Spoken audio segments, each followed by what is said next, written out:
13절 보시면 모세가 하나님께 아뢰되 내가 이스라엘 자손에게 가서 이르기를 너희 조상의 하나님 나를 너에게 보내셨다 하면 그들이 내게 묻기를 그의 이름이 무엇이냐 하리니 내가 무엇이라고 그들에게 말하리이까.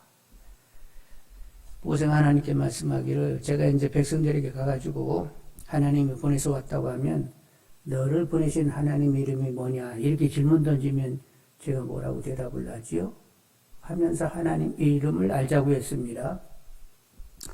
근데 모세가 왜 이런 얘기를 나누게 되었을까? 이런 생각을 해보게 되면 이런 추측이 있는데 지금 이스라엘 백성들이 애굽에 있은 지 거의 얼마나 돼요?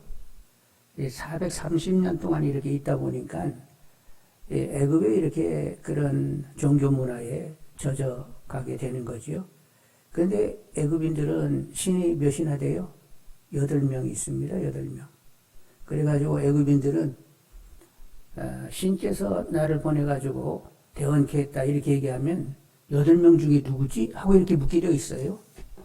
이렇게 이 애굽 사람들은 그냥 이렇게 신을 대신해서 대원케 했다고 하면 어떤 신이야? 8명 중에 누구냐고 이렇게 반문을 하게 되어 있다는 말이요. 이런 애굽의 문화 가운데 400여 년을 이렇게 살아왔고 지금은 어떻게 되느냐? 바로의 정책이 이스라엘 백성들을 애굽화하려고 했어요. 그래서 남자가 태어나면 다 어떻게 돼요? 물에 뛰어버리고 여자만 살리게 되어 있단 말이요.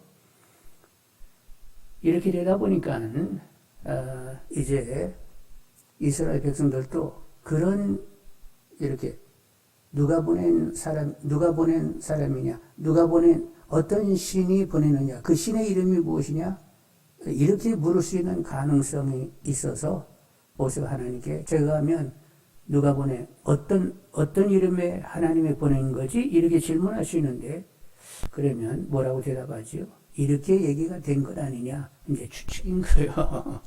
그런 하여간 어찌됐든 간에 하여간 하나님께 이름을 묻게 되었습니다. 그래서 14절에 뭐라고 대답이 있어요? 하나님 모세에게 이르시되 나는 스스로 있는 자이니라. 또 이르시되 너는 이스라엘 자손에게 같이 이르기를 스스로 있는 자가 나를 너에게 보내셨다 하라. 하나님은 스스로 계신 분이요. 자존하시는 분이요. 누구에 의해서 이렇게 제작이 된 것이 아니에요. 우상들은 누구의 제작이래요? 누구에 의해서? 우상들은 인간이 만들잖아요. 나무를 깎든지 돌을 깎든지 해가지고 만드는데 하나님은 전혀 그런 일이 없어요. 그냥 스스로 계시고 영원부터 영원까지 이렇게 영존하신 분입니다. 그리고 하나님은 시작도 끝도 없는 영존하신 분이면서 누구의 간섭을 전혀 받지 않으세요. 그냥 하나님은 독자적으로 계획을 세우시고 그것을 이뤄낼 수 있는 전능이세요. 이런 지존이신 하나님이십니다. 여러분 지금 이스라엘 백성들이 애굽에 있잖아요. 애굽에서 지금 종로를 타고 있었는데 애굽에 종로를 타게 됐는데 이것도 누구 결정이에요? 하나님의 결정이었어요. 하나님이 아브라함에게 어떤 말씀을 하시냐면 아브라함에게 얘기하기를 야 너의 자손들이 타국에 개길해 가지고 400년 동안 있다가 때가 되면 내가 그들을 인도하여 가나안으로 오게 하겠다. 이런 말씀을 아브라함에게 줬지요?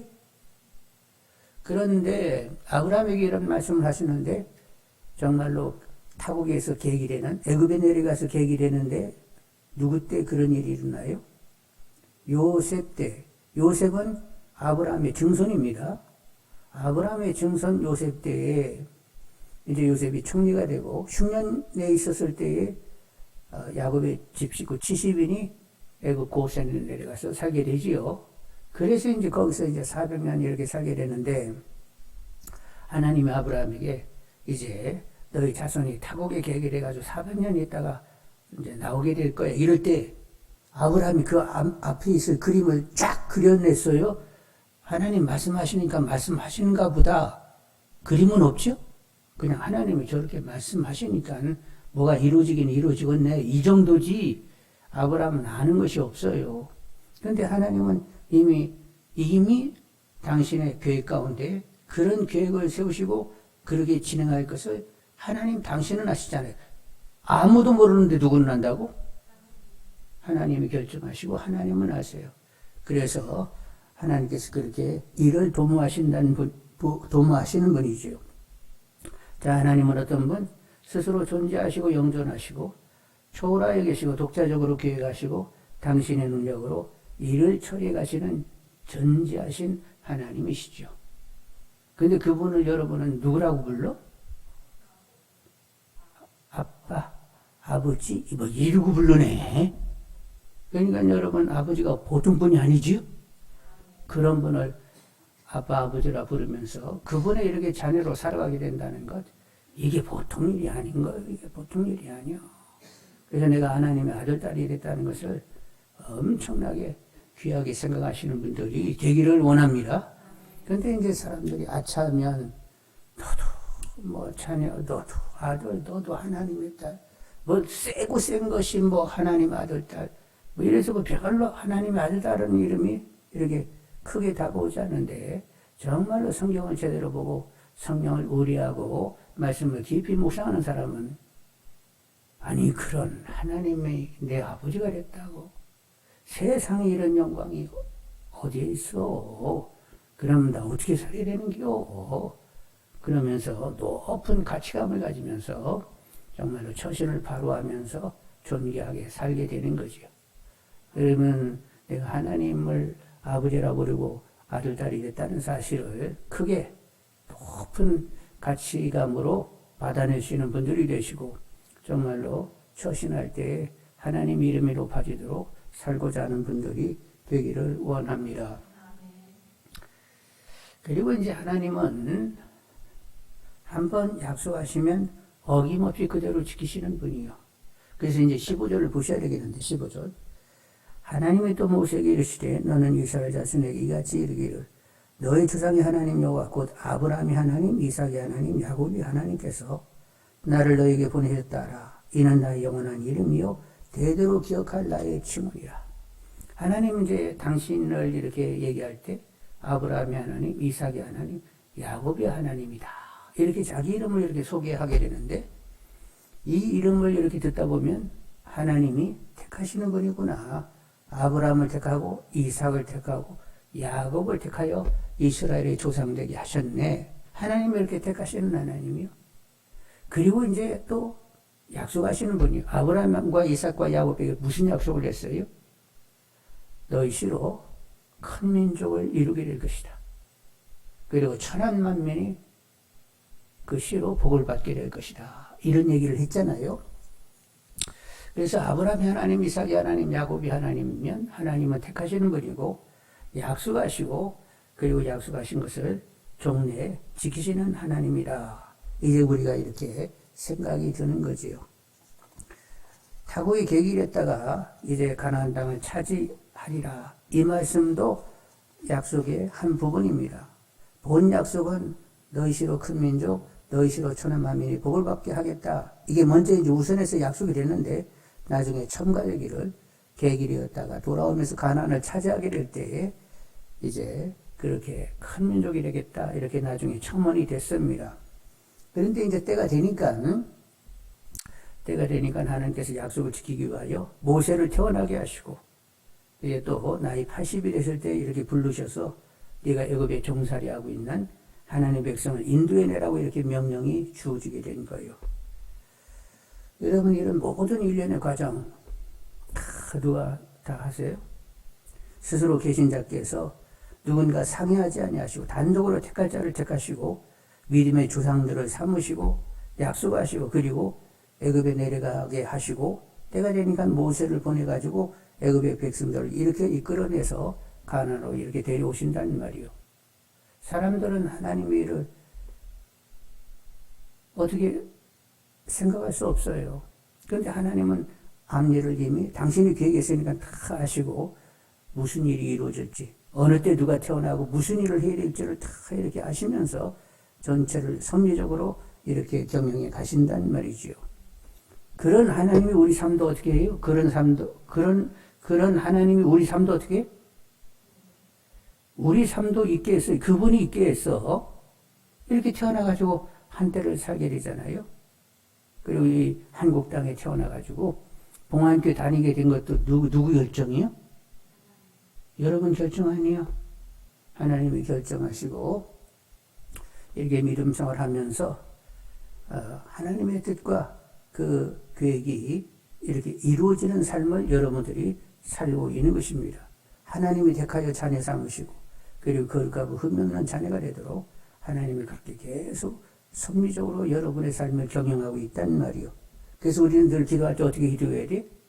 하늘에서 뜻이 이루어진 것처럼 땅에서도 이루어지기를 원하나이다. 이렇게 기도하시면서 하나님께서 내 삶을 앞으로 계속 어떻게 만들어 가실지 기대와 소망이 있는 분들이 되기를 원합니다. 하나님은 선하셔서 결국은 우리 삶을 선하게 풀어내실 줄 압니다. 그래서 태어나면서부터 지금까지 하나님이 어떻게 다루셨는지를 한번 이렇게 뒤를 조명해 보고 그리고 앞으로 내 삶은 또 어떻게 전개가 될지 기대하시는 분들이 되기를 원합니다. 이제 우리가 보면 저 같은 경우 한 가지 좀 이렇게 확인한 것은 믿게 하시고 이제 조금씩 하나님이 점점 전부가 되도록 주님이 점점 전부가 되도록 그렇게 다루셨어요. 처음에 교회 덜렁 나갈 때는 아무것도 모르고 그냥 교회 떠락만 밟고 왔다 갔다 하고 애들하고 막 노는 재미로 다녔지 그렇게 뭐 하나님이 내 삶에 이렇게 깊이 다가와서 그분의 주장함 가운데 있다 이런 생각 못하고 그냥 교회 떠락만 이렇게 밟았는데 이제 시간이 지나면서 하나님이 진정 나의 삶의 주인이 되셔야 된다고 하면서 하나님이 진정한 주인 되기를 이렇게 기도하게 되고 그분이 내 삶에 차지하는 바가 점점 커지게 되었어요. 그래서 이전보다는 훨씬 하나님이 전부된 삶을 이렇게 살게 되었는데 앞으로도 그런 변화를 허락해 주실 것이고 이제 천국에 들어가면 썩어지는 욕심을 먹고 영광이 몸체가 되면 그때는 하나님과 주님이 완벽하게 전부가 돼가지고 하나님과 주님으로 행복하여 영원히 살게 되는 것이지요. 여러분도 다 그리 되고 있는 줄 압니다. 이제 우리도 그렇고 우리 자녀 손들도 그렇게 되게 해달라고 계속 기도하시는 분들이 되기를 원합니다. 우리 교회가 하나님의 선한 주장함 가운데 이렇게 주위에 덕을 세울 수 있는 그런 좋은 교회가 되게 해달라고 기도하시고 우리나라가 또 하나님의 주장함 가운데 의의 나라, 하나님의 공의가 하수처럼 흘러갈 수 있는 그런 의의 나라가 되게 해달라고 계속 기도하시면서 기대하시는 분들이 다 되기를 원합니다. 현상만 보지 말고 지금 돌아가는 작금의 정치 이런 현상만 보고 답답하지 말고 우리가 더 기도를 열심히 해야 되겠어요. 그래서 하나님의 의가 이루어지는 나라가 되기를 원합니다. 자, 이렇게 이제 모세가 내가 가지고 사람들을 만났을 때 당신을 보냈다고는 하나님 이름이 뭐냐고 하면 어떻게 대답을 하죠? 그래서 하나님이 스스로 있는 자라고 얘기하라 이렇게 얘기했는데 이제 16절 이하를 보시게 되면 16절에서 22절을 보게 되면 앞으로 무슨 일이 일어날지를 이렇게 말씀해 주세요. 앞으로 이렇게 이런 일들이 있게 된다. 그런데 이제 하나님께서 앞으로 벌어질 일을 이렇게 먼저 말씀해 주시는 것은 그때 일이 그렇게 이루어지게 되면 아니 말씀하신 바가 지금 나타나네 하면서 이야 하나님 그 앞을 내다보시면서 그런 말씀을 하셨구나 하면서 믿음이 강화되고 더 하나님만 의지하게 되는 것입니다. 그러면 이제 앞에 일이 전개될 때에 굉장히 어려운 일들을 당하게 되는데 그런 난관에 다다랐을 때 거기에 좌절이나 포기하지 않고 그런다고 했으니까 이렇게 됐구만. 그래도 이제 하나님이 이것을 다 극복하게 하시지 하면서 그것을 이제 극복해낼 수 있게 되는 거예요. 그래서 하나님이 앞서서 이스라엘 일을 먼저 말씀하시게 된 거지요. 예수님도 마찬가지신데 예수님도 앞서서 이야기를 많이 하셨어요. 예수님께서 고난받고 죽었다가 3일 만에 다시 사시고 승천하셨다가 오순절에 성령님과 다시 오실 것을 얘기하시면서 성령님과 오실 때는 내가 너희 안에 너희는 내 안에 있어 연합이 될 것이다. 이런 얘기를 했을 때에 예수님이 죽고 부활하시고 승천하시고 다시 오시고 연합이 된다는 것, 제자들에게 그림을 제대로 못 그리는 거예요. 그래가지고 예수님이 십자가에 달려 죽으시겠다고, 대시장과 장로들에게, 서기관들에게 고난받고 죽겠다고 했더니 제자들이 아이고 그러십시오 아멘 했어요? 예수님에게 왜 그런 일이 생겨야 돼요? 안 돼요. 에이, 당최 그런 소리 하지 마시라고. 제자들은 그렇게 얘기했는데, 하여간 예수님은 앞으로 벌어질 일을 다 얘기하신다는 말이에요. 그래서 나중에 이제 일들이 막 진행이 돼가지고, 결국 오순절에 성령 충만을 받게 되면서, 아니, 주님이 말씀하신 그대로 모든 일이 다 이루어졌네 하면서, 결국 제자들은 어떻게 됐어요? 성령 충만을 구하면서, 완전히 주님으로 강력한 삶을 사역을 하면서 살게 되었단 말이지요. 그래서 앞서 이렇게 이야기가 되는 것은 더 믿음 주시려고 고난이 와도 좌절하지 않고 포기하지 않고 또 하나님을 의지하며 소망 가운데 이렇게 셈을 가지고 살 수 있게 하시기 위하여 앞서서 벌어질 일들을 얘기하게 되었다는 거예요. 그래서 오늘 이제 16절 이하 앞으로 이루어질 일들이 먼저 말씀이 됐다고 하는데 16절로 18절 한번 보시겠습니다. 16절로 18절. 너는 가서 이스라엘 장로들을 모으고, 이제 애굽에 가가지고 이스라엘 장로들을 모읍니다. 지파의 어른들이 있어요. 지파의 어른들 다 모아가지고 그들에게 이르기를 여호와 너희 조상의 하나님 곧 아브라함과 이삭과 야곱의 하나님이 내게 나타나 이르시되 내가 너희를 돌봐 너희가 애굽에서 당한 일을 확실히 보았노라. 내가 말하였거니와 내가 너희를 애굽의 고난 중에서 인도하여 내어 족각꿀이 흐르는 땅 곧 가나안 족속, 헷 족속, 아모리 족속, 브리 족속, 히 족속, 여부스 족속의 땅으로 올라가게 하리라 하셨다 하면 그들이 내 말을 들으리니 장로들에게 가가지고 이제 하나님께서 너희들을 이렇게 사정을 잘 보시다가 이제 하나님께서 너희들을 이끌어 가나안에 데려가고자 한다.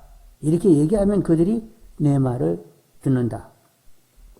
너는 그들의 장로들과 함께 애굽 왕에게 이르기를 히브리 사람이 하나님 여호와께서 우리에게 임하셨은즉 우리가 우리 하나님 여호와께 제사 드리러 하오니 사흘 길쯤 광야로 가도록 허락하소서 하라.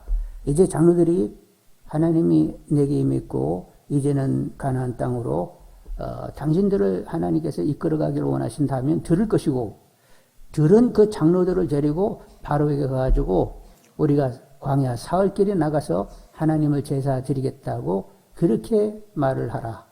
이제 이런 얘기를 하는데 사실 이스라엘 백성들은 지금까지 이제 430년을 보내다 보니까 점점 애굽화되는 경우가 된 거죠. 바로의 정책은 뭐예요? 남자들은 다 없애고 여자들만 살게 해가지고 결국 히브리 백성이 애굽화되는 그런 일을 계속 그렇게 일을 만들었단 말이요. 근데 이제 광야에 나가서 제사를 드려야 되겠다고 딱 이렇게 얘기를 건네는 것은 광야에 나가서 제사를 드려야 되겠다고 하는 것은 지금까지 노예적인 굴종 가운데 있었는데 우리는 그것을 거부한다. 이런 의미가 하나 있고 또 하나는 하나님을 예배하는 공동체로에 이렇게 이스라엘 백성이 있었는데 계속 이제 하나님을 섬기지 못하고 바로를 애굽의 신들을 섬기게 하니까 광야에 나가서 제사를 드리겠다고 하는 것은 우리는 여호와를 예배하는 신한 공동체로 있겠다. 이런 말이 되는 것이죠. 그럼 바로가 그 얘기를 듣고는 듣겠어요? 안 듣겠어요? 이제 안 듣는 건 당연하지요. 그러나 하여간 어찌됐건 간에 예배를 드려서 하여간 하나님을 예배하는 공동체라고 하는 이런 의식 가운데 구별된 삶을 살아야 되겠다라고 하는 이런 입장을 분명히 밝히는 꼴이 되는 거지요. 그래서 오늘날 우리가 예배를 드리게 되는데 우리가 예배를 드리는 것은 왜 드리는 거예요? 세상 권세 잡은 마귀에게 굴종하여 세상 가치로 살지 않겠다는 확연한 뜻이에요. 네? 세상 권세 잡은 마귀의 종로로 타면서 세상 가치로 우리는 그렇게 살지 않는다라는 정확한 거부요. 그리고 천국 시민, 하나님 나라의 시민으로서 하나님을 예배하는 공동체라고 하는 이런 의식을 가지면서 구별되어 살겠다라고 하는 이런 분명한 태도인 거지요. 여러분 예배를 귀중히 여기면서 천국 시민답게 하나님의 의와 그리고 하늘의 평강과 기쁨으로 삶을 살고자 하는 분들이 다 되기를 원합니다. 예배? 매주일마다 돌아오는 예배? 아이고, 2주에 한 번씩 드리면 안 되나? 이런 차원이 아니라니까. 마귀의 종로로 타지 않, 애굽의 종로로 하지 않겠다. 애굽의 애굽 생활, 노예로의 굴종을 더 이상 우리는 거부한다. 그리고 이제는 오직 하나님을 경외하는 예배하는 공동체로서 우리는 그렇게 결속을 하겠다. 이런 태도가 분명한 것처럼 우리는 마귀의 권세에 종노탄하며 세상 가치에 휘둘리지 않겠다. 천국 시민답게 하나님을 예배하며 이제는 예배하는 공동체로 삶을 살겠다. 이래서 모여가지고 우리가 예배를 드리게 되는 거예요. 하여간 왜 예배를 드리는지 분명한 분들이 다 되기를 원합니다. 자, 이제 이렇게 해서 우리가 예배를 드려야 되겠다 하니까, 자, 19절, 20절을 보겠습니다. 19절, 20절. 내가 노니 하나님이 아시는데 강한 손으로 치기 전에는 애굽 왕이 너희가 가도록 허락하지 아니하다가 내가 내 손으로 애굽 중에 여러 가지 이적으로 그 나라를 친 후에야 그가 너희를 보내리라. 앞으로 전개될 일을 하나님이 지금 얘기하시는 거죠? 사흘길 광야에 나가가지고 제사 드리겠다고 하면 분명히 바로가 완강하게 거절하고 못하게 할 것이다. 그래서 내가 이제 쳐야 돼. 그래서 10가지 재앙을 내리게 되면 나중에는 이스라엘 백성 안 보내면 다 죽게 생겼네 해가지고 할 수 없이 이렇게 떠나보내게 되게 될 것이다. 앞으로 벌어질 일을 하나님이 다 이렇게 얘기하시는 거예요. 그래서 이제 10가지 재앙이 내리게 되는데 출애굽기 7장에서 12장까지의 10가지 재앙이 나온단 말이요. 첫째는 피재앙, 두 번째는 개구리 재앙, 세 번째는 이 재앙, 네 번째는 파리 재앙, 그리고 다섯 번째는 돌림병 재앙, 여섯 번째는 악성 종기 재앙, 일곱 번째는 우박 재앙, 여덟 번째는 메뚜기 재앙, 아홉 번째는 흑암 재앙, 열 번째는 초태생의 죽음, 이런 재앙들이 계속 임하게 되는데, 근데 하나님은 이스라엘 백성들이 모인 곳에는 이런 피해를 입지 않게 하시고 또 피할 길을 내시면서 계속 재앙을 내리시게 되었어요. 그래서 애굽의 신이 대단한 거요? 이스라엘의 하나님의 신이 대단한 거요? 애굽인들은 자기 신들을 찾아가면서 모면하려고 애를 썼을 건 아니에요. 그런데 뭐 하나님께서 압도적으로 그들을 막 다스린단 말이요. 그래서 상천하지에 하나님만이 가장 권세 있고 유일한 참신인 것을 나타내 보이게 되었단 말이요. 가장 어두울 때 가장 빛이 이렇게 제대로 빛의 질을 드러낼 수 있게 되는데 위기 때에 하나님의 진가가 늘 발휘되게 되어 있습니다. 그래서 생의 위기를 맞으면 하나님을 제대로 보는 시간인 줄 알고 더욱 하나님을 찾는 분들이 되기를 원합니다. 환난 날에 부르짖게 되면 하나님이 만나주시고 결국 하나님을 경험할 수 있게 되는 거예요. 그러니까 생의 위기 가운데 하나님을 더 크게 생생하게 볼 수 있다는 사실을 아시면서 여러분 환난과 공고가 오면 하나님을 경험하는 시간이 됐다. 이렇게 여기면서 더 기도에 힘쓰는 분들이 다 되기를 원합니다. 자, 21절로 22절 보겠습니다. 21절로 22절. 21절로 22절. 내가 애굽 사람으로 이 백성에게 은혜를 입히게 할지라 너희가 나갈 때에 빈손으로 가지 아니하리니 여인들은 모두 그 이웃 사람과 미 자기 집에 거류하는 여인에게 은폐물과 금폐물과 의복을 구하여 너희의 자녀를 꾸미라. 너희는 애굽 사람들의 물품을 취하리라. 이제 이스라엘 백성들이 애굽을 떠나오게 되는데 쫓기듯 궁색하게 이렇게 도망 나오듯 나오는 게 아니에요. 이스라엘 백성들이 애굽을 떠나올 때 막 도망 나오듯 궁색한 그런 비천한 일 꼴이 아니라 당당하게 하나님 백성으로 승리자로 나오게 되는 것입니다. 그동안 노동 착취를 당하고 정신적으로 고통을 당했는데 이제 10가지 재앙이 내리게 되니까 이스라엘 백성들을 붙들고 있다가는 다 죽게 생겼다 해가지고 이제 떠나가라고 얘기하면서 이스라엘 백성들이 요구하는 건 다 주는 거예요. 그래서 은금 폐물에다가 의복과 기타 물품을 요구하는데 그들이 거절하지 않고 다 내주게 되었습니다. 이렇게 이런 상황을 하나님이 만드시는데 왜 그렇게 됐어요? 그동안에 노동에 착취가 있었잖아요. 그 보상을 충분히 받도록 하나님이 이렇게 역사하시게 된 것입니다. 여러분, 하나님은 공의로우신 분이어서 노동을 했으면 그의 대가를 충분히 받도록 하나님은 하시는 분이요.